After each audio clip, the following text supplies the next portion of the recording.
Welcome guys to the YouTube channel SM in success. मैं रवि जांगड़ा एक बार फिर से आप सभी का स्वागत करता हूं आपके YouTube channel SM in success पर। तो देखिए भाई, आज की जो हमारी क्लास है, इस क्लास में हम हमारा एक इम्पोर्टेंट टॉपिक कवर करेंगे। उस टॉपिक का नाम है अलंकार।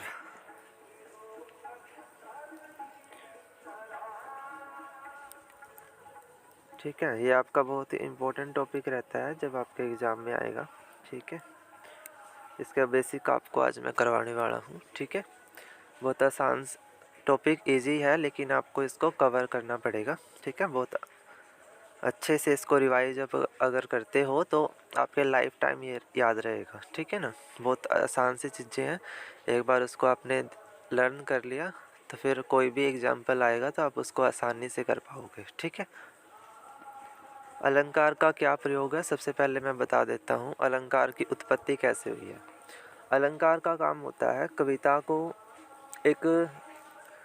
कविताओं के अंदर हम अलंकार यूज़ करते हैं। ठीक है, पहली बात तो ये है। दूसरी बात, अलंकार प्रयोग करने से कविताओं का जो रूप है वो एक बदल जाता है, यानी वो और ज़्यादा सुंदर अच्छा लगता है। ठीक है, कविता को पढ़ना क्या लगता है, अच्छा लगता है अगर उसमें अलंकार प्रयोग हो रखे हैं। अलंकार के प्रयोग होने से उस कविता में जितने भी पंक्तियाँ लिखी गई हैं, उन पंक्तियों को जब पढ़ा जाता है तो एक अलग ही हमें क्या होती है, अनुभूति होती है। ठीक है, इसको हम सौंदर्य बोलते हैं। ठीक है, क्या बोलते हैं, सौंदर्य। कि उस कविता को पढ़ने से जो उसका सौंदर्य बना है वो अलंकारों की हेल्प से ही बनता है। ठीक है, ये थोड़ी सी बेसिक सी बातें हैं। अब आपको मैं बताता हूँ अलंकार कौन कौन से हैं जो एग्ज़ाम पॉइंट ऑफ व्यू से इम्पोर्टेंट है, जो आपको एग्ज़ाम के लिए करने हैं। ठीक है, वो कौन कौन से हैं वो देख लीजिए। सबसे पहला है अनुप्रास अलंकार। ठीक है, अनुप्रास अलंकार देखो, जहाँ व्यंजन वर्णों की बार बार आवर्ती होती है वहाँ अनुप्रास अलंकार होता है। वर्ण का क्या मतलब है, ऐसे ज्ञानी तक जितने भी आपके अक्षर हैं वो सारे के सारे वर्ण हैं। ठीक है भाई, चाहे वो आपका स्वर हो चाहे व्यंजन हो, ठीक है, वो आपका वर्ण होना चाहिए। ठीक है, आप क्या करते हैं जब पंक्तियाँ देखते हैं तो पंक्तियों में आपको वर्ण की आवर्ती देखनी है, यानी वो कितनी बार रिपीट हो रहा है। आवर्ती का मतलब क्या हुआ, repeat, repetition of the word. जैसे आपने alliteration, figure of speech English में किया था, ठीक है, वैसे ही अनुप्रास अलंकार में क्या करते हैं, व्यंजनों की आवर्ती देखते हैं कि वो कितनी बार जो है वो आया है। ठीक है, तो एक बार देख लीजिए किस तरह से करना है। जैसे मैंने लिखा साध्वी सती हो गई, तो ये जो उदाहरण लिखा गया साध्वी सती हो गई, इसमें आपको स जो वर्ण है उसकी आवर्ती 2 बार दिखाई दी है। ठीक है, साध्वी में भी स आया और सती में भी स आया, तो इसका मतलब स की आवर्ती हो गई 2 बार। तो इस वजह से यहाँ पर कौन सा अलंकार होगा, अनुप्रास। ठीक है, क्लियर हुई बात। ऐसे ही दूसरा एग्जाम्पल, चारू चंद्र की चंचल किरणें खेल रही थी जल थल में। अब इस एग्जाम्पल में क्या हो रहा है, च की आवर्ती हो रही है, यानी च जो है वो दोबारा आ गया। चारू में भी च आया, चंद्र में भी, फिर चंचल में भी, फिर। ठीक है, इस तरह से, यानी कि जब वर्ण हम बार बार क्या करते हैं, प्रयोग में लेकर आते हैं, तो उस जगह पर उस वाक्य में हम अनुप्रास अलंकार को पाएंगे। ठीक है, वहाँ पर कौन सा अलंकार होगा, अनुप्रास। ठीक है, इतनी बात क्लियर हो गई। चाहे वो स्वर्ण हो या स्वर हो या व्यंजन हो, हमें वर्ण से मतलब है कि वो वर्ण अक्षर होना चाहिए। ठीक है, और उसकी आवर्ती 1 से ज़्यादा बार हो। ठीक है, 2 बार हो, 3 बार हो, 4 बार हो, बस ये आपने ध्यान में रखना है। आगे चलते हैं, यमक अलंकार, जहाँ एक ही शब्द, ठीक है, ये थोड़ी सी मीनिंग इसमें गलत हो रखा है, जहाँ एक ही शब्द 1 से अधिक बार यहाँ पर आएगा प्रयोग। ठीक है, जहाँ एक ही शब्द 1 से अधिक बार प्रयोग हो लेकिन इसका अर्थ अलग अलग हो, उसे यमक अलंकार कहते हैं। अब यहाँ पर क्या बात आई, शब्द की बात आई है, अक्षर की बात नहीं आई है। वर्ण हमारा सिर्फ एक अक्षर है, यहाँ पर पूरे के पूरे शब्द की बात कर रहे हैं। ठीक है, ये ध्यान में रखेंगे। मतलब पूरा का पूरा शब्द प्रयोग हो रहा है 2 या 3 बार, लेकिन जितनी बार भी वो प्रयोग हुआ है उसके अर्थ अलग अलग हैं। ठीक है, तो वहाँ यमक अलंकार पाया जाएगा। देखिए कैसे, कनक कनकते सोगोनी मादकता दिखाए, वह खाए बोराए जगिया पाए बराए। ठीक है, इसमें हमें कनक जो शब्द है वो 2 बार दिखाई दिया है। एक कनक का अर्थ होता है सोना, सोना जिसे बोलते हो आप, और एक कनक का अर्थ होता है धतूरा। ठीक है, धतूरा। ठीक है, भांग के लिए यूज होता है ये धतूरा। ओके भाई, तो इसमें क्या हो गया, कनक के 2 अर्थ हो गए ना, एक कनक का अर्थ कुछ और है और एक कनक का अर्थ कुछ और है। लेकिन और दूसरी कंडीशन क्या थी कि वो 2 बार प्रयोग होना चाहिए। पूरा शब्द है, कनक भी 2 बार प्रयोग हो रखा है, तो यहाँ पर यमक अलंकार हो जाएगा। ठीक है, आगे देखिए, काली घटा का घमंड घटा। एक घटा का क्या मतलब होता है, कम होना, किसी चीज़ का कम होना, वो आपका घटा होता है। और एक घटा किसे बोलते हैं, बादल को। ठीक है, आकाश में जो बादल आते हैं उसको भी आप घटा बोलते हैं। ठीक है, तो यहाँ इसमें भी 2 बार घटा प्रयोग हुआ है, लेकिन दोनों बार इसका अर्थ क्या है, अलग अलग। ठीक है, तो ये होता है यमक अलंकार में। आगे चलते हैं, आगे आता है श्लेष अलंकार। श्लेष अलंकार में क्या होता है, जहाँ एक शब्द के एक से अधिक अर्थ निकले, यानी एक ही शब्द के वो सारे अर्थ होते हैं। शब्द एक ही है लेकिन उसके अर्थ ज़्यादा हैं। ठीक है, होते हैं ना, शब्द तो एक है लेकिन उसके मीनिंग बहुत सारे होते हैं, तो वहाँ श्लेष अलंकार होगा, ये ध्यान रखिएगा। श्लेष अलंकार जहाँ एक शब्द के एक से अधिक अर्थ निकले, तो इतना मीनिंग तो क्लियर हो गया कि एक शब्द के एक से ज़्यादा अर्थ होते हैं। जैसे, जो रहीम गति दीप की कुल कपूत गति सोए, बारे उजालो करे बड़े अंधेरों होए। भाई एक दीप तो होता है दीपक, यानी कि जिससे हम उजाला करते हैं। ठीक है, दीप के 2 अर्थ हैं। एक दीप का मतलब है उजाला करना, यानी दिया जब जलाते हैं उसको बोलते हैं। दूसरा दीप होता है कुल, कुल का जो बेटा है, यानी कि वारिस जिसे बोलते हैं ना, वो भी कुल का क्या होता है, दीपक होता है। परिवार में जो भी बेटा आएगा वो कुल है, कुल का वो है, दीपक है। ठीक है, ऐसे सीधी चलती राह तो रहते सदा निसंग, जो करते पल्लव उनके हरि का आतंक। हरि क्या होता है, भगवान ईश्वर, एक इसमें ये अर्थ है, और एक हरि आपका बंदर के लिए प्रयोग हो रखा है। ठीक है, बंदर, उसके लिए भी हरि का प्रयोग हो रखा है। तो ये था आपका श्लेष अलंकार। ठीक है, आई होप आपको समझ आ गया होगा। अब आगे चलते हैं अभी। अब आते हैं उपमा अलंकार पर। उपमा अलंकार में क्या होता है, उपमान को उसके उपमेय से तुलना करते हैं। ठीक है, उपमान की तुलना उपमेय से करी जाती है, वहाँ उपमा अलंकार होता है। ठीक है, 2 चीज़ों को हम तुलना करते हैं, वहाँ आपका उपमा अलंकार होगा। ठीक है, सिंपल सी बात तो ये आ गई। अब बात आती है तुलना करते समय इसमें कुछ पहचान भी है। ठीक है, तुलना करते समय आपको कुछ वर्ड देखने हैं कि क्या ये वर्ड लिखे हुए हैं, तो अगर ये वर्ड लिखे हुए मिलते हैं तो आपका उपमा अलंकार हो जाएगा, क्योंकि ना तुलना आपका रूपक में भी होती है, तो वहाँ इनडायरेक्ट तुलना होती है, यानी वहाँ पर शब्द नहीं लिखे होते और तुलना सीधी सीधी होती है। लेकिन यहाँ पर तुलना के लिए आपको इन शब्दों की क्या करना पड़ता है, प्रयोग करना पड़ता है। तो वो कौन से शब्द हैं, ये वाले, सा, जैसा, जो, समान, ऐसा, ये शब्द आपके। मुख चंद्र सा सुंदर है, तो मुख की तुलना करी गई है, मुख की और चंद्रमा की तुलना की गई है, और बीच में सा लिखा गया है।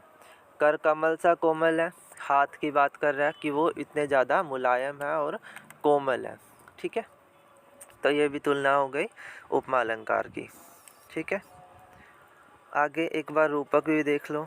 रूपक अलंकार में रंग, समानता और रूप के आधार पर भेद होता है, यानी कि यहाँ भी तुलना ही करनी है, लेकिन तुलना करने के लिए हम इन शब्दों का प्रयोग नहीं करेंगे जो ऊपर वाले में किया था।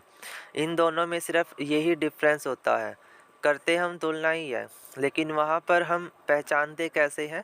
इन शब्दों को देख के पहचानते हैं कि ये शब्द अगर प्रयोग हो रखे हैं तो वो आपका उपमा में चला जाता है, लेकिन अगर वो शब्द प्रयोग नहीं हो रखे हैं फिर वो रूपक में आता है। जैसे चरण कमल बंदो हरिराई, यहाँ भी बात तो है कि चरणों को कमल के समान माना है, ठीक है, लेकिन तुलना तो करी है, इनडायरेक्टली करी है, कोई शब्द इसमें हमें नहीं मिला। मैया मैं तो चंद्र खिलौना ले हूँ, खिलौने की तुलना चंद्रमा से की गई है, ये भी इनडायरेक्ट वे में करी है, ठीक है। तो ऐसे करते हैं, ठीक। आगे चलिए। उत्प्रेक्षा अलंकार में भी तुलना ही होती है, लेकिन उसमें इन शब्दों का प्रयोग होगा, ये आप देख लो। मानव मनु जानो जनु मनहु निश्चय, ठीक है। इन शब्दों को माइंड में रखना है जब आप उदाहरण देख रहे हैं। अगर ये शब्द आपके उदाहरण में मिल जाते हैं तो उत्प्रेक्षा अलंकार होगा वहाँ पर, ठीक है। जैसे मुख मानो चंद्रमा है, मानो आ गया तो टिक किया उत्प्रेक्षा अलंकार और निकल गए, ठीक है। सिर फट गया उसका वही, मानो अरुण रंग का घड़ा हो, ठीक है। यहाँ भी मानो आ गया तो ये भी क्या हो गया? उत्प्रेक्षा अलंकार हो गया। मैं आपको बहुत ज़्यादा इजी वे में चीज़ें करवाने की कोशिश कर रहा हूँ कि आप इनमें कंफ्यूज ना हो। एक बार आपने अगर इसको रिवाइज किया ना मेरे साथ, आप इसको फिर फाइनल पेपर में बहुत अच्छे से करके आओगे, आपका क्वेश्चन अलंकार का गलत नहीं होगा, ठीक है। नेत्र मानो कमल है, ठीक है। मैंने बताया कि अगर ये शब्द प्रयोग हो रखे हैं तो आपका उत्प्रेक्षा अलंकार है, तुलना तो इसमें होती ही है, तीनों में तुलना होगी, ठीक है भाई। आगे चलिए। अतिशयोक्ति क्या होती है? अति होना, बढ़ा चढ़ा कर किसी बात को कहना, वो आपकी अतिशयोक्ति है। जिस अलंकार में किसी बात का बढ़ा चढ़ा कर वर्णन होता है वहाँ अतिशयोक्ति अलंकार है। बात तो सिंपल सी थी लेकिन उसको कहने के लिए पूरा बढ़ा चढ़ा कर बताया है, बिल्कुल बढ़ा चढ़ा कर उस बात को कह रहे हैं, तो आपका अतिशयोक्ति हो जाएगी, ठीक है। अति हो जाना कहते हैं ना, अति होगी अब तो, ठीक है। बात तो इतनी सिंपल सी थी लेकिन उसको कह रहे हैं इस तरह से कि हम रीडर की अटेंशन लेते हैं, यानी कि जो पढ़ेगा उन लाइनों को वो उसकी तरफ आकर्षित होता है, अटेंशन लेते हैं, ठीक है। अटेंशन जो है पाने के लिए इस अलंकार का प्रयोग होता है, ठीक। हनुमान की पूंछ में लगा ना पाई आग, लंका शीघ्र जल गई, गए निशाचर भाग। कि अभी तो हनुमान की पूंछ में आग भी नहीं लगी थी कि उससे पहले ही राक्षस जो वो डर के मारे भाग गए। लेकिन हुआ तो उल्टा ही था ना, जब हनुमान जी की पूंछ में आग लगी थी उसके बाद उसने लंका को जलाया था और फिर राक्षस सारे भागे थे, ठीक है। लेकिन इस बात को इसने और क्या कर दिया, बढ़ा चढ़ा कर बोला है, ठीक है, इसलिए यहाँ पर अतिशयोक्ति अलंकार है। आगे नदियाँ पड़ी अपार, जोड़ा कैसे उतरे पार, राणा ने सोचा इस पार, तब तक था चेतक उस पार, ठीक है। राणा जी ने क्या सोचा कि इतनी बड़ी नदी है इसको मैं कैसे पार करूँगा, और लेकिन बाद में कह रहा है कि जब तक उसने पलक झपकाई वो एक पार भी चला गया। एक तरफ तो कह रहे हैं कि उसको भी नदी को पार करना है घोड़े के साथ तो वो कैसे करेगा, और दूसरी तरफ ये भी कह रहे हैं कि उसने पलक झपकते ही पार भी कर लिया, ठीक है। तो ऐसे अतिशयोक्ति हुई है यहाँ पर। नेक्स्ट वही मानवीकरण अलंकार। मानवीय क्रियाओं का प्राकृतिक चीज़ों से तुलना होती है, यानी प्राकृतिक चीज़ें जो हो आपकी, जैसे पृथ्वी पे उपलब्ध जो भी प्रकृति से मिली है ना चीज़ें, वो सारी की सारी सन, ठीक है, सूरज चंदा चांद, ठीक है, ये सारी मानवीय ही तो है। पहाड़ आपके जितने भी हैं, ठीक है, ये मानवीय क्रियाएं हैं। फूल हंसी कलियां मुस्कुराई, अब हंसेंगी कौन? इंसान ही हंसेगा, मनुष्य ही हंसता है। फूल के साथ उसकी तुलना की गई है कि फूल हंस रहे हैं, लेकिन हंसता कौन है? मानव हंसता है ना। तो वैसे ही क्या कह रहा हूँ मैं, मानवीय क्रियाओं को क्या करते हैं, प्राकृतिक की चीज़ों से जोड़ते हैं, ठीक है। काम तो वो मनुष्य का है लेकिन वो कर कौन रहा है, किसी भी प्राकृतिक वस्तु की हेल्प से उसको दर्शाया गया है पंक्तियों में। जगी वनस्पति अलसाई मुख धोती शीतल जल से, वनस्पतियाँ सारी जग गई हैं और पानी से जो अपना मुंह धो रही है, लेकिन ये क्रिया भी किसकी है? मानव की है, ठीक है। अलसाना भी किसका काम है? मानव का ही है, मनुष्य का है, ठीक है। तो कहने का मतलब ये है कि मानवीय क्रियाएं होती हैं और उनको फिर प्राकृतिक चीज़ों से तोलते हैं।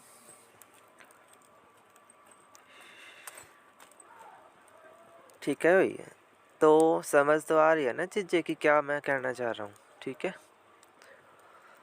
तो बहुत ही आसान सी चीज़ें हैं और एग्जाम्पल भी मैंने वो उठाए हैं जो आपके एग्ज़ाम में कहीं ना कहीं पूछे गए हैं। ठीक है, ये एग्जाम्पल सारे ही इम्पोर्टेंट हैं जो इस लेक्चर में करवाए गए हैं, इनको आप बहुत अच्छे से कर लीजिएगा। ठीक है, तो अलंकार का टॉपिक कवर हो गया है इस वीडियो से आपका। ठीक है, तो अब बात आएगी होमवर्क की। तो होमवर्क के लिए अपना क्वेश्चन नोट कर लो। होमवर्क में आपने क्या करना है, होमवर्क का क्वेश्चन है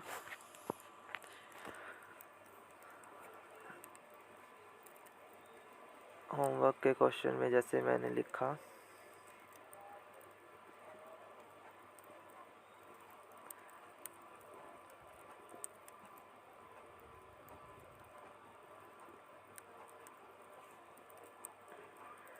कर कोमल सा। ठीक है, इस पंक्ति में कौन सा अलंकार है, ये आपने कमेंट में लिखना है। कर कोमल सा, इस पंक्ति में कौन सा अलंकार है। ठीक है, ये एक आपने लिखना है। ठीक है, और दूसरा आपने एक और अलंकार जो है इसमें ये हो गया। ठीक है भाई,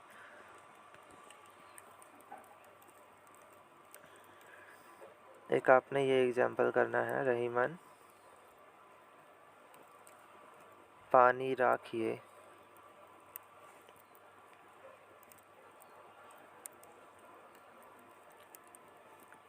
बिन पानी सब सून, बिन पानी सब सून।